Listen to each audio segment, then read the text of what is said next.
It started as one of those nothing afternoons, the kind you don't even remember unless something goes wrong, you know what I mean? Warm light bouncing off the windows of City Hall, people drifting in and out with coffee cups and folders, the city doing its usual thing, pretending it has everything under control.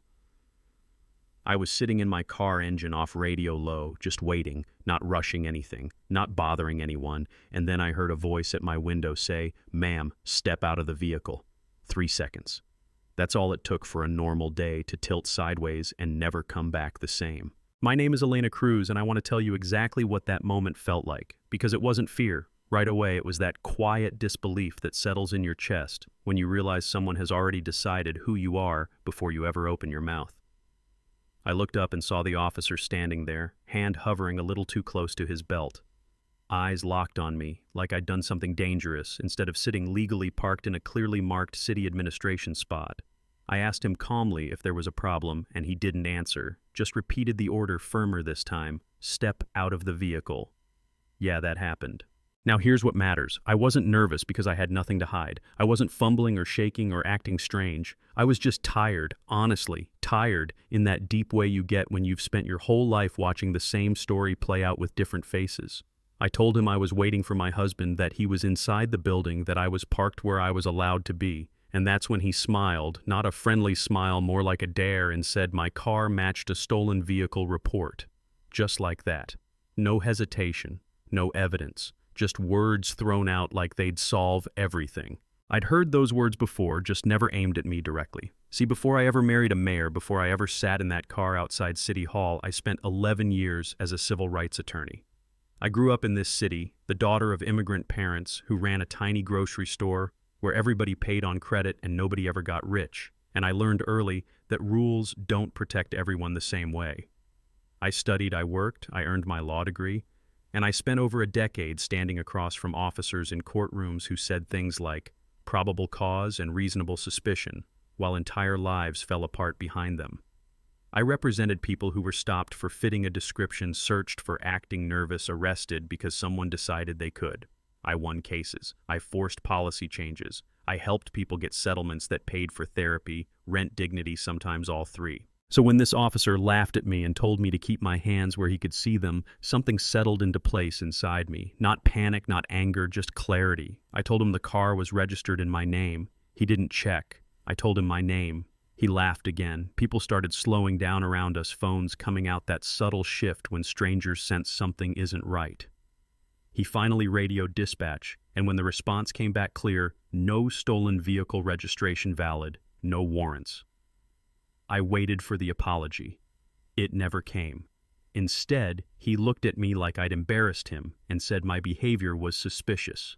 Suspicious. Sitting still, reading papers, waiting.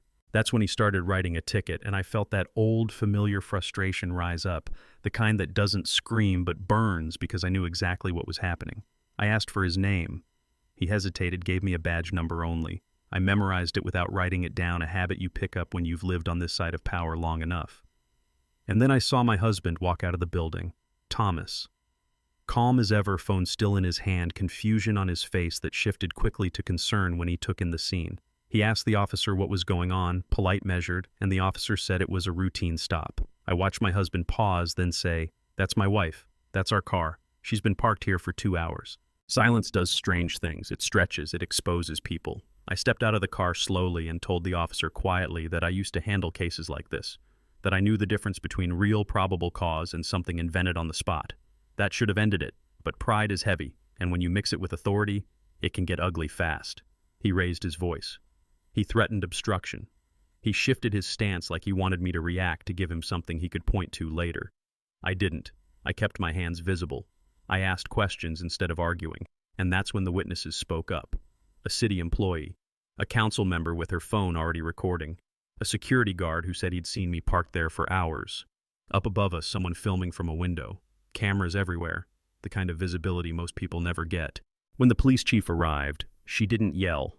She didn't posture. She watched the footage right there, phone in her hand, jaw tightening just slightly, and then she said words that still echo in my head. "Officer, step back." The ticket was voided on the spot. He was placed on leave. An investigation opened before the sun even started to dip. By the time we got home, my phone wouldn't stop buzzing. Videos were already spreading. People were angry not because of who I was married to, but because they recognized the pattern.